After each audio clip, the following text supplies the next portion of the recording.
Hola, soy Pablo Antón Marín Estrada y en los próximos minutos vamos a falar con María Vázquez y Paula Cristóbal, integrantes de Herbamora, un de los grupos pioneros de la revolución panderetera en Asturias.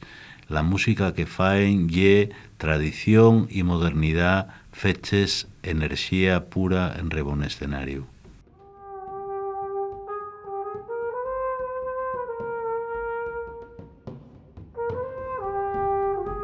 Nayuri, un espacio afallaizu pa falar posao. Hola, bien llegáis Paula y María, muy bones, bien llegáis a Nayuri y vamos aquí, y un placer tenemos a dos, no podéis estar todos les Herbamora, pero sí dos que vais a hacer un poco de portavoces de los vuestros compañeros. Bien llegáis a Nayuri. Hola, ¿qué tal? Gracias. Buenas tardes. Bueno, Paula, María, cualquiera de los dos ahí, la que queráis contestar, podemos empezar haciendo un poquillín de historia, porque vosotros, Herbamora, hay que decirlo en honor de la justicia, donde todo el mundo se pone medallas, que fuisteis pioneros en cuantes a una formación de pandereteres basada en la tradición oral asturiana, pero a la vez con un puxu nuevo, con un ámbito que buscabais y que con el tiempo, bueno, tuvo bastante éxito, no solo en Asturias, sino en otros llaos, en Galicia, en otros ámbitos del Estado, pero ahí estabais vosotros enlazando con una tradición que viene muy de atrás, que enlaza con la de una de las vuestras compañeras, de Elena Rodríguez, y de la so abuela, y era abuela, Concha sí. De Trasmonte, una de las grandes transmisores, conocedores y tocadores de la tradición asturiana. Vosotros estuvisteis ya en la formación original de Herbamora, ¿no? Sí, Entrambes sí. dos. Desde el principio, sí. Desde el principio, sí. ¿Y cómo montamos la idea? Porque ahora yo creo que cualquier mocines o mocinos también dice, oye, hacemos un grupo de pandereteres o pandereteros y algo tal, pero ¿cómo vos juntáis, cómo entamáis a hacer lo que hicisteis y dar el salto incluso a grabarlo y a ponerlo ahí enriba de la mesa, no solo enriba del escenario? ¿Cómo fue eso? Pues nosotros, cada una de nosotros, incluso más bien de en pares o en tríos, estábamos participando de grupos de folclore tradicional.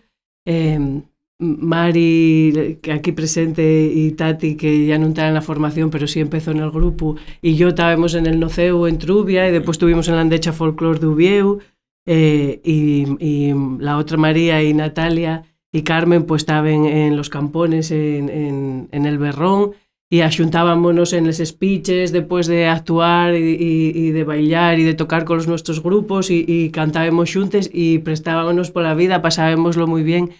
Pues en el 2003 teníamos 20 añinos y parecíanos que era una idea guapísima seguir tocando la pandereta, pero a la vez adaptar la música tradicional a la música contemporánea, a la que nosotros escuchábamos por aquel entonces o a la que nos prestaba, y bueno, ya había otros ejemplos en otras partes del Estado. En Galicia para nosotros ya eran referentes ya de combinar música tradicional con otros sonidos. Estaba Leilia, estaba Faltriqueira, después estaba el grupo Hedingarna, que acaba de sacar el disco track, que era increíble, aquellos finlandeses, o Bartina también, otro grupo de Suecia creo que son, que también eran referentes para nosotros, donde hacían música tradicional, cada una del su ámbito y de la su zona, pero a la vez con otros sonidos que rompían totalmente con lo que era la música tradicional en sí. Y entonces a nosotros parecíamos que esa idea era guapísima. Para nosotros en Asturias en aquel momento el referente máximo que había de mujeres tocadores de música tradicional, de pandereteres, además de las mujeres de los pueblos, les nuestras güeles y todos los que conocíamos, pues ya era el grupo Mujeres, que para aquel entonces hacían como una revisión de la música tradicional, pero bastante fiel a la tradición. Pero aquel entonces ponían el traje tradicional, los espectáculos eran puramente de música tradicional, aunque después en el tiempo también mujeres hicieron otras buscaron otros sonidos y hicieron otros proyectos en los que incluso el último disco de Humanes donde faen lletres propias y de autor, pero aquel entonces mujeres ya era el máximo referente que había en Asturias y ellas siempre utilizaban la indumentaria tradicional en los sus espectáculos, o sea que sí que en Asturias, pero aquel entonces nosotros fuimos rompedores en cuanto a dar un pasín más y en atrevernos a hacerlo también fue importante, sí, para nosotros mucho. Y yo creo que bueno, que dentro de la música del país, viendo el pasar de los años, 22 años después, pues también parece que la gente que lo valora y que lo reconoce como tal.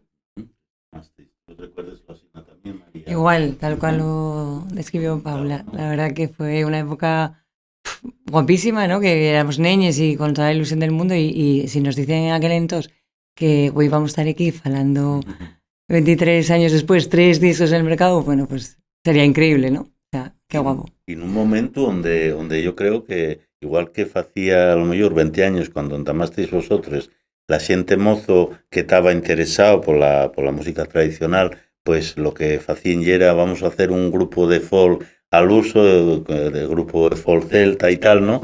Hoy en día hay un montón de grupos que utilicen la percusión, la pandereta, pero cuando vosotros entamasteis, yo creo que es bueno también remarcar de algo que Paula señalaba en los vuesos anicios, y es que en eso que llamamos tradición, sea novada o no, nunca nada bien de la nada, sino que hay siempre eslabones, ¿no?, de los que tirar, y el hueso más directo son esos grupos de investigación etnográfica, de investigación también musical y de valles, que fixeron un labor del que yo creo que bebe toda la música asturiana de güey y toda no solo la música asturiana, la cultura asturiana. Hay un amplio fondo de conocimiento del labor que fixeron todos esos grupos ya desde los años 80, ¿no? Sin duda fundamental, o sea, nosotros bebimos de la tradición a través de los grupos de baile y obviamente la Andecha Folklore de Uvieu y era un referente y sigue siéndolo y nosotros ahí aprendimos muchísimo y luego pues eso, la suerte, las que lo tuvieron en casa, pues como Lena, ¿no? Y Paula también, que la abuela de Paula también nos enseñó cantares muy guapos. Que además, bueno, pues próximamente igual pues enseñamos alguna sorpresina ahí del Oriente. Y bueno, pues sí, por supuesto que reconocer el trabajo de la gente y que sigue haciéndolo, porque sigue habiendo gente que sigue yendo a recopilar y bueno, y lo que nos dure, ¿no? Lo que nos dure. Y la tradición esa, la directa, que a veces de eso, señalar, por ejemplo, Paula, tú tuviste también como Elena, acaba de reseñar ahí María, ¿no? Que tu abuela ya era una de esas... vamos, llamaríamos desde los grupos sería informante, pero en el caso era una mujer asturiana como desde la su generación que todavía conocieron esa tradición como de algo habitual, de algo vivo, avencellado a la vida cotidiana, a las fiestas, ¿no?, a las celebraciones.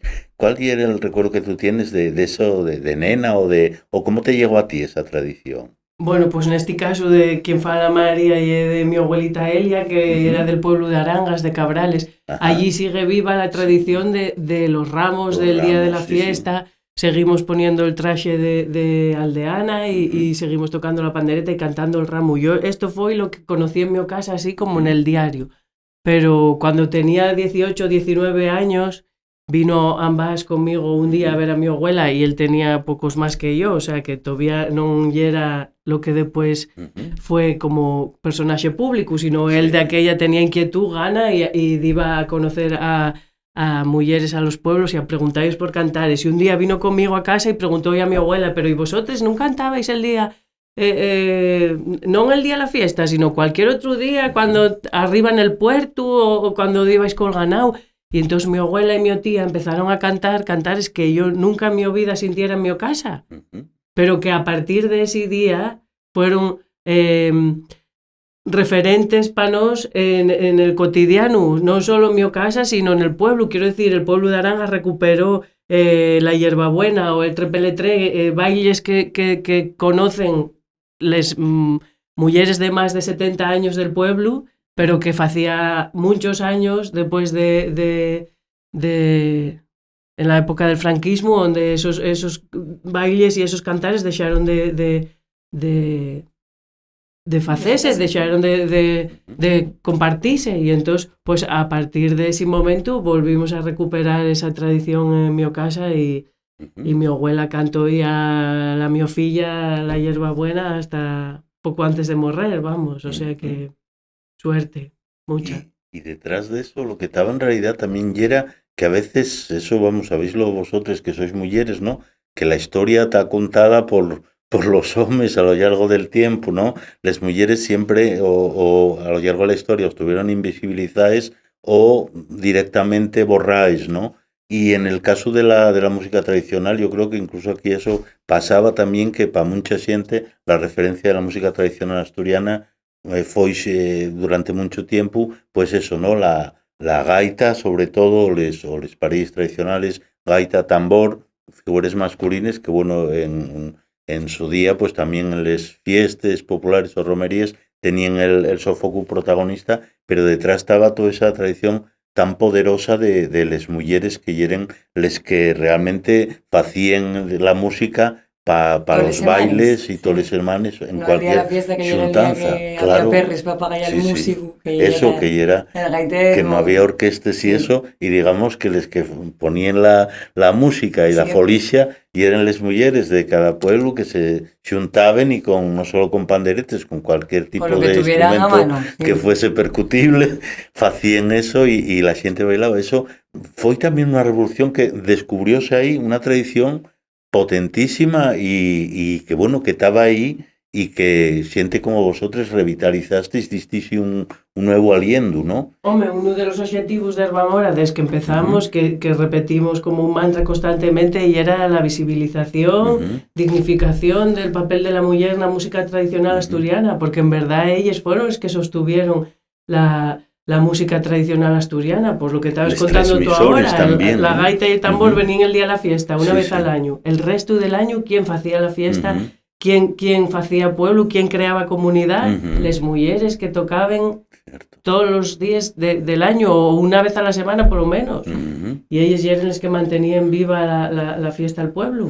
Tan importante para una comunidad, la música para bailar y cantar juntos. Y les que fueron transmisores, ¿no? Que citabas ambas, las últimas temporadas que está haciendo ambas, los programas ahí de Camín, está amosando ahí cómo esa cadena de transmisión no se interrumpe, sigue, o sea, ahí pasa de madres a fíes y cómo está eso, ¿no? Tirando de gente que son fíes o familiares de los que fueron en su día grandes informantes y tal, y eso demuestra que detrás estaba eso, ¿no? Que no solo hacían tenían ese labor social, diríamos hoy en día, ¿no?